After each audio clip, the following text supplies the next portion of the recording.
Ngayong araw na ito mga madamdamin ay gagawa po tayo ng Ferena look o di kaya naman po Ravenna look. At ito po ang buhok ng ating client na talagang natural yung pagka-curly hair po niya. At gusto rin po niyang matreatment po pero hindi mawawala yung pagka-curl po niya. So napakagandang bata. May pagka-Andy Eigenman, Jackie Rice or kung sino pang mga sikat na artista.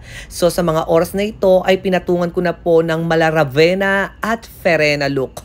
At pagkatapos, tinreatment din po natin ng Metal DX from L'Oreal product na napakaganda at mag-healthy pa ang buhok natin dito sa product na ito. At sa mga oras na ito, makikita na po natin na talagang Ravenna na po ang kanyang buhok. Since natural curly hair po yung buhok ni baby girl, kinulutan na rin po namin siya ng temporary curl lamang po para nang sa ganon maging kaakit-akit, kaaya-aya at magandang tignan ang kanyang kulot na buhok. Kaya naman sa mga tisay-tisayan dyan, pwede po kayong magpakulay ng Ravenna or Ferena look ng without bleach. Since yung buhok po ng aming client ay meron siyang previous highlights, kitang-kita nyo naman po sa before po niya. Dati po siyang nakabalayad hair color, which is nagpa-highlights po siya, so bleach po yun. Kaya naman po na-achieve po yung hair color na ganitong kaganda.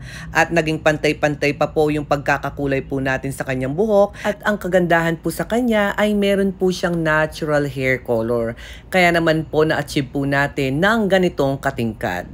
Kaya kayo na po ang humusga kay Nakshi kung sino po ang kanyang kamukhang artista. Hanggang dito na lamang po mga madamdamin, huwag kalimutang i-follow, like, and share ang bidyong ito.